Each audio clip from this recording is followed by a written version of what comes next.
Hi everybody, I'm Marcy with All Things Scoliosis, and this is episode number 2. Today we are going to have a spotlight on Ty. Ty is our scoliosis support dog. He runs around our office and he just loves supporting our patients, so I wanted to do a little spotlight on him today. We're also going to have an FAQ with Dr. Nick, who will be answering a question that we got after publishing our last episode. And then I'm going to be talking about how to choose, tips for choosing a scoliosis rehab clinic if you're looking for that type of treatment program.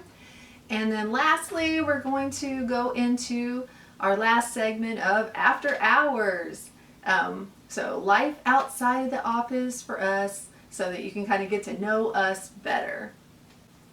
So I'll start off with explaining some tips on how to choose a scoliosis rehab treatment clinic. First, what is that? Some people may not even know what a scoliosis rehab treatment clinic is. So there are some different doctors, different programs out there that have exercise-based treatment for scoliosis, geared at avoiding surgery. So in our eyes, this should be most patients' like first avenue to do all things before considering surgery.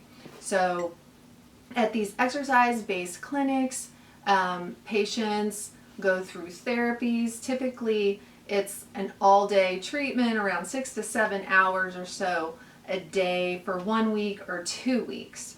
And that's geared toward reducing the curve, reducing pain, managing the scoliosis, so sending the patient home with specific equipment for them to help halt future progression.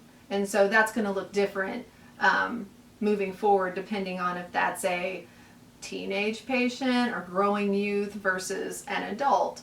So that's where the doctor works with each patient according to their own case and what's going on with their spine.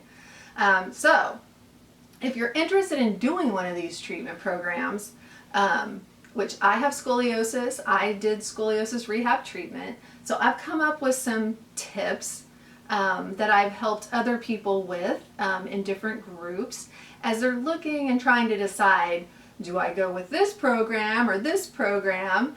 We're with the Clear Scoliosis Institute. So there is around 22 doctors with the Clear Scoliosis Institute, I believe, right now. And then that's all across, in the United States, and then there's a few outside the United States. And then there's other programs who have doctors as well. So let's talk about some tips in choosing one of these programs. So my first tip is going to be based on location. So many of you aren't as blessed as I was when I did my treatment. I had a doctor only 20 minutes from me, and I remember like doing the search online and scrolling through the list of doctors, and I'm like, oh my gosh, there's actually a doctor 20 minutes from me. That's crazy considering most people do have to travel for this. And that's why we have like the 1 and 2 week programs. So generally people stay at Airbnb and hotel and perform treatment and then go home with their rehab equipment. Location. One thing to keep in mind is you want to do your research and look at the list of doctors who are in your area. And then from there, if there's multiple doctors that you're considering, a lot of them may do free consultation. Like at our office, Dr. Nick will do free consultations by Zoom or phone. So if you're considering multiple doctors, check on that option, and then you can speak with the doctor and then get a feel for their personality and just see who you feel more comfortable working with. That does help a lot of people just with that communication. Another thing that can help you on location is, do you have any relatives or close friends that don't live in your state? They live in another state. Look up and see if there's a doctor near them. So maybe that would give you the opportunity to be able to stay with them and save some money during that treatment instead of having to pay for a hotel or Airbnb. Or some people come and visit family and do treatment and kind of kill two birds with one stone. So that's another thing to look at, is family, friends that are in that area. So another strategy would be, if you're going to have to travel, look at the clinics that is going to be cheaper to fly to from the closest airline to you, or the closest airport to you. So that may be another strategy to help you save money. Maybe, going to a state where the costs are cheaper. Say California is probably going to be pretty expensive, but if you choose a program in the Midwest, that's going to be less expensive. So that's another strategy that you can take to save costs. And when you look at it, that's probably going to be the same across the board. So it probably will be helpful just to consider the cost of treatment and the cost of your accommodations and your airfare as well. So those are just a few things to keep in mind. And again, one thing I want to mention is sometimes people just don't do the research. They see a doctor and they think that's the only doctor, and so they fly clear across this United States to get treatment somewhere, and then after the fact they realize, oh my gosh, there was a doctor in my state, or there was a doctor closer to me. That's going to be more convenient for you when it comes to follow-up visits, because if you have an adolescent who's growing, they're going to require follow-up care a lot more often with the doctor than, say, an adult would. So something just to keep in mind. Make sure you do your research and see all of your options before you decide. Next, be leery of doctors who are providing unrealistic expectations. So scoliosis is a lifelong condition. So that's something that you just want to consider. If they're promising results, no one can promise results. So basically, the focus of treatment is to reduce the curvature as much as your body will allow based on the flexibility that's in your spine. And then from there, basically, you're sent home with equipment to do exercises to manage the scoliosis. So for example, my curve was 43 degrees when I started. I did my treatment nearly 9 years ago. And so my curve got down to 33 degrees, and then it's been 9 years, and my last x-ray was at 35 degrees. So if we look at the 5 years before I did my treatment, my curve progressed as an adult 8.5 degrees in 5 years. They say if you're an adult and you do nothing, the higher percentage of adults increase about 1 to 3 degrees per year. So my curve did that, 8.5 degrees in 5 years. So if I did no treatment at all and continued on that path, 9 years later, my curve could have been up there in the 50s, but I am at 35. So basically, my curve is never going to be exactly straight. It's basically managing my scoliosis so that I'm not worrying as I grow older about my curve increasing large amounts, but I monitor that. So I feel really good that it's been 9 years later and my curve is still about 8 degrees less than it was when I did my treatment. So yeah, so that's what it's about. Next, you want to consider the cost and types of payment / insurance. So the cost for each program is going to be different. Those costs are, set by each individual clinic based on where they live and all of those factors. One thing to consider is insurance. Most of these types of programs do not accept insurance or file insurance, and rightfully so, because a lot of times the insurance companies don't even want to pay, half of the cost for what this treatment entails. They would be lucky to get half. For instance, one time at our office, when a full week of treatment, over 30 hours of treatment was billed, our office received $5. $5. There's no way that a doctor could live on that. And we all know this. So that is why a lot of these treatment programs do not mess with insurance. But instead, what they do is provide you, after you pay for the treatment, they will provide you a super bill, and then you can then submit that to your insurance company and then get reimbursed for anything that your policy will allow.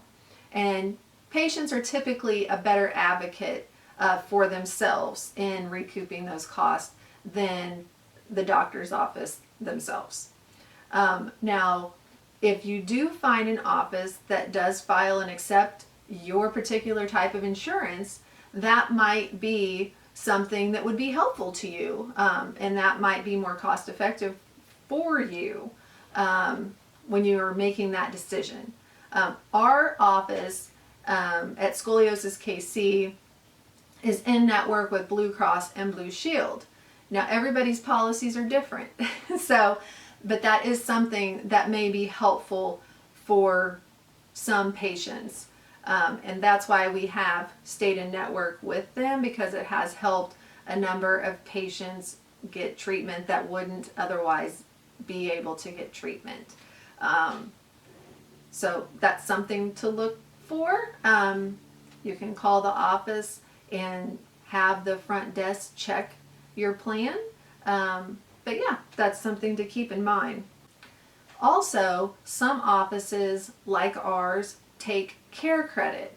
So care credit is basically a medical credit card, but they have different options that if you pay it off in a certain period of time, that it's interest free. But if you don't pay it off within that time period, then you owe the interest for the entire number of months that you have accumulated that debt. So the goal would be, if you're going to use that, to pay it off in that period that you selected so that it would be interest free.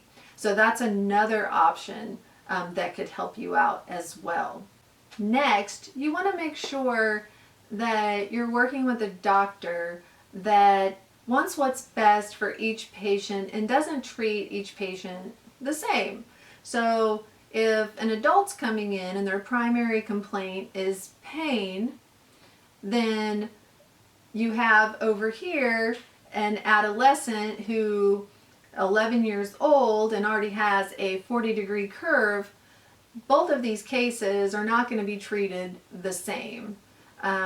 So that's something to consider. Make sure that you're speaking with someone who really has your best interests at heart, and the recommendations are going to be based on your specific situation, and they're not just trying to sell you the same thing to everyone that they're selling to everyone.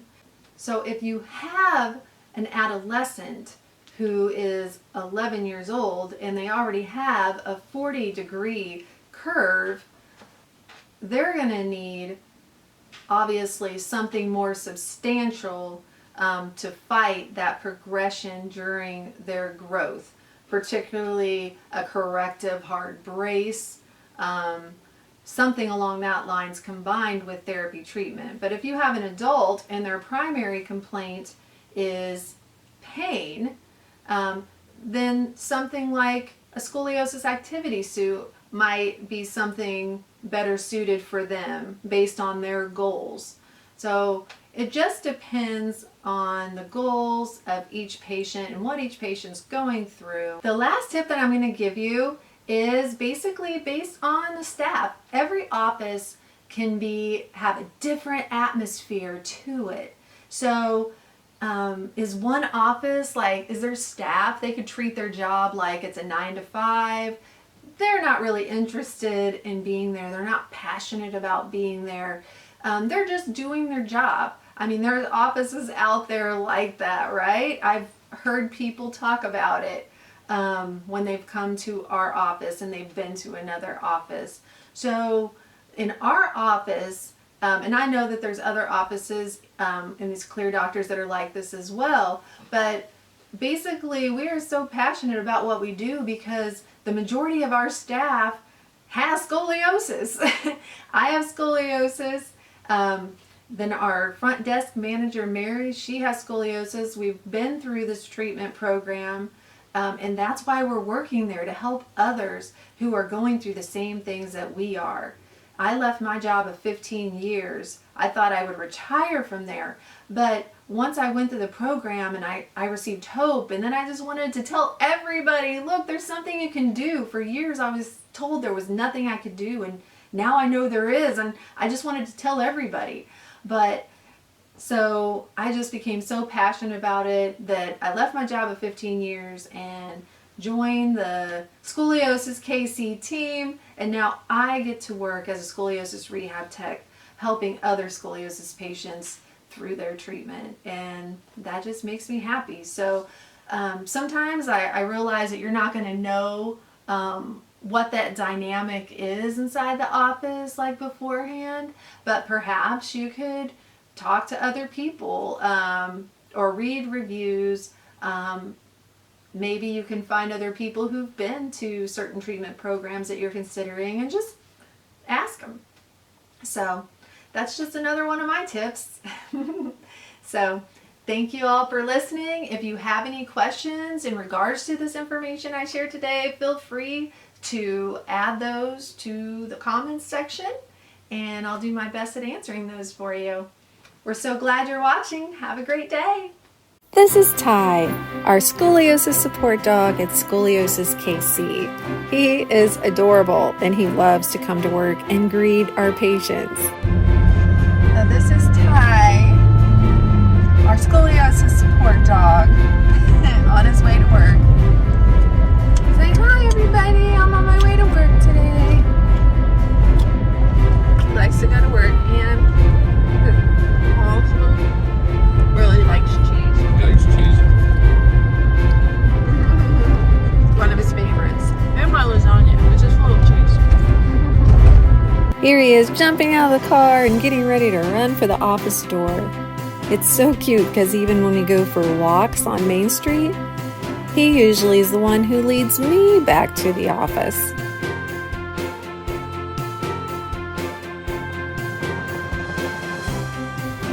He knows exactly where to go. Come on. He just likes smelling everything along the way. Where's work, Ty?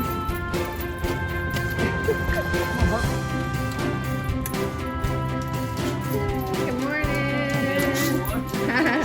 Hi. He's so good. He just loves greeting people. He doesn't bark or jump on people. He is just the kindest dog. Usually you can find him either sleeping or following our patients around on the therapies, laying under the table or at their feet, just being there to support them and put a smile on their face. He doesn't like the camera. I don't know why, but you can even tell in this video here, like I'm not moving at all. All I do is zoom in on him, and it's like he knows I have that camera on him. Look at his eyes. Like, what are you doing? But that's Ty, our office support dog. He likes to boat in his spare time. Ty, the scoliosis support dog. Hi, I'm Dr. Nick Weddle, and last episode on All Things Scoliosis, someone had the question about pregnancy with scoliosis, mild, moderate, severe, how does that affect it? And so I wanted to take the time to try to answer that question. It's not immediately like a simple answer, but the reality is, thankfully, idiopathic scoliosis doesn't cause significant problems or major issues for women when they're pregnant. I would go so far as to say it's a lot like the typical response for a whole group of women just dealing with scoliosis. Some have mild curves, some have severe curves, and yet their levels of pain are not always the exact same, or their levels of disability or struggle or what they're experiencing is not always the same. I often talk about this in my clinic, that I have patients with severe curves over 60, 70 degrees, and they don't have much pain at all, like very little, while I have patients with 20, 30 degree curves that are in chronic pain. So I think it's natural for us as humans to try to make that pain to curve size like directly proportionate. So automatically the bigger the curve, the more pain. And just in reality, that's not true. So the reality is there's lots of different factors that could make, say, a woman have, typically back pain is the biggest concern with pregnancy in general. And so it's not always black and white with what the patient's going to experience when they have scoliosis. I would probably say the next thing is going to be in general how good of shape is a woman in general. Are they exercising? Do they do anything physical? And this is regardless of scoliosis. I see a lot of women who they don't exercise, they don't do a lot of physical activity. They're going to have a rougher time in pregnancy typically. One of the unique things about my life is I grew up, my mom is a midwife, and so has delivered, I believe now, over 1,700 babies in her 40-plus year career. So I've always been kind of on the edge of her world, and I've just listened to all the things she said throughout the years, and so that's a big reality for women of just the success level or how well they're going to do during a pregnancy matters greatly to how well they're preparing themselves for it. And so I'd probably say the two biggest areas are going to be in terms of just being physically fit, because for a woman getting pregnant, I mean, she is literally creating life and sacrificing her body to bring another life in, and so it takes a tremendous toll on her body.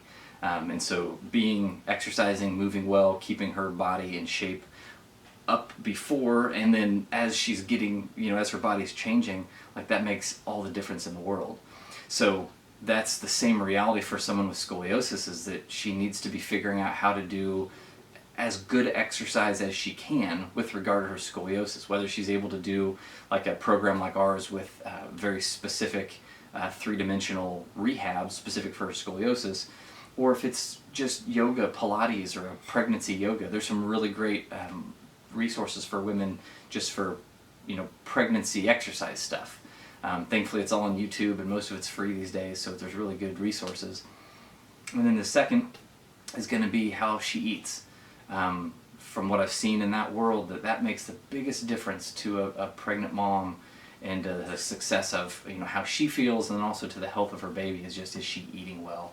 And you can't emphasize that too much. Like literally what she eats is what she becomes and what her baby becomes.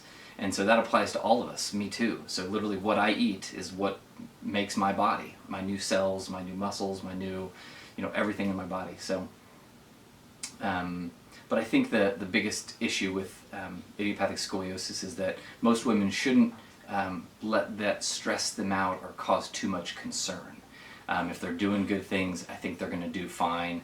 A lot of times on the heavy medical side of it, women are really concerned with, can I have an epidural safely? And so what I've seen kind of on that is if they just communicate well with their doctors, provide them with x-rays of their spine, or if they know their curve pattern, that's going to give them an advantage. And I don't think many of these anesthesiologists are that concerned with that. But I do go back to the fact that I think too many women are so medicalized in our culture that they do not believe that they can even do it without surgical intervention or, you know, painkillers and drugs and all that. And so I just see so many of these, when you do the right things on the front end, both in how she's caring for her body physically, how she's eating well, that then when we get to labor and delivery, that's not as of a scary crisis as it often is in every TV show and movie that we see. So I think for a lot of women to be able to learn all of the aspects of that, there's some great documentaries. The Business of Being Born is the first one that comes to mind, that was kind of my generation, looking at some of the different aspects of how we help women prepare for pregnancy and birth. And too often, like most of our healthcare world, and including with how often the medical world deals with idiopathic scoliosis, is most of it's reactive. We're not really doing anything to get you healthy, get you prepared, get you ready. It's just we do our normal things, go about our life, and then once we have problems, once we have disease, once there's complications, then we jump into heroic medicine and heroic, interventions. And that's where, like, we don't get great outcomes that way. So I think if we go the other direction, do a lot to prepare, do a lot, we're going to have less problems, and women are going to feel better.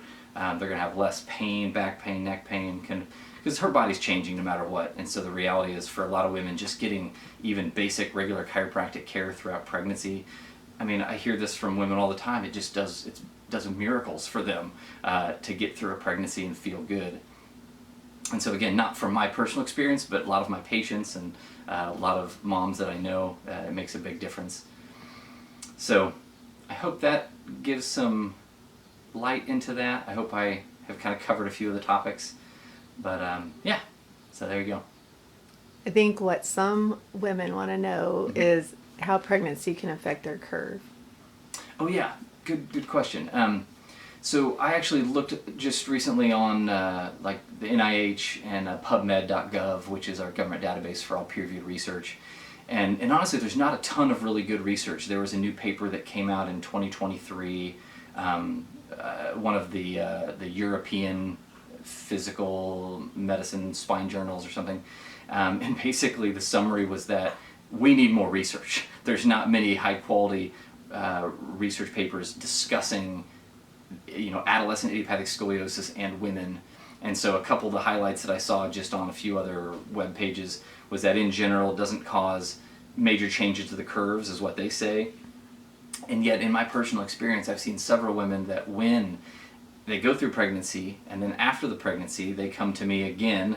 I've had several women that have done this, and when we do updated x-rays, nearly always the curves are larger.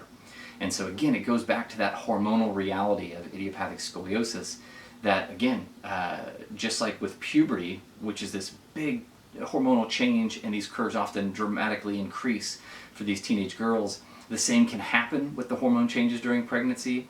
Now, I think it's not always dramatic, like we would see during puberty or during menopause for women, but I feel like they need to watch it. So if they're seeing a doctor with and they've got, especially moderate to severe scoliosis, you need to have updated x-rays. I mean, once every couple of years at the very least.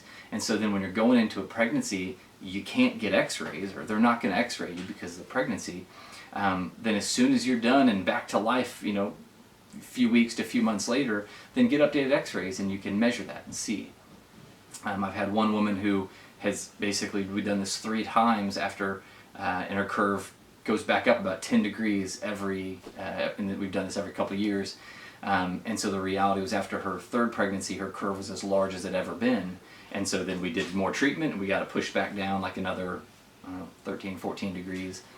And so, and all this is happening, and we need to keep that in mind before they also are going to eventually hit menopause, where there might be another kind of hormonal change where the curves increase, that de novo scoliosis.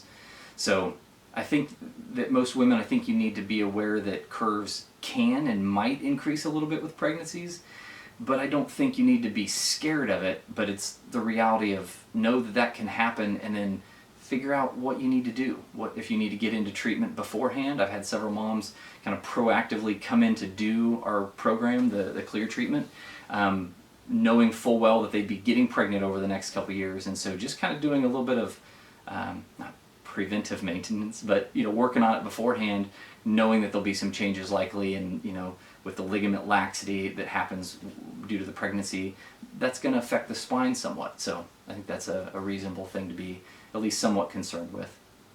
Hi, this is Marcy at ScoliosisKC, Scoliosis Rehab Tech there. So this segment is just to share a little bit about Dr. Nick and I's life together, and we recently got married, and so we just wanted to share a little bit of our wedding with you. We had a Cinderella wedding, and he's my Prince Charming. It really was a happily ever after day. And I'm wearing the Cinderella wedding dress. He's getting ready to put the Cinderella slipper on my foot. And I am wearing a dress that I never, ever would have worn before. For 20 years, I lived with scoliosis and was very self-conscious until my treatment at ScoliosisKC, and it just changed my life and improved my posture and just gave me confidence. And on my wedding day, it was wonderful that I was able to wear that dress. I love you. I know. It is with great honor and privilege that I present to you Mr. and Miss Weddle. And there we go, working together to fight scoliosis. That's what we do. It's our first dance. We didn't have a whole lot of time to practice it because we live at the office a lot, basically. Like, we could be at the office 10 to 12 hours a day some days. And then we sang a song to each other. That was pretty fun. He had never sang in front of people before, so he was really, really nervous. So that's a little of you just getting to know us and who we are. So have a wonderful day, and thanks for watching, everyone.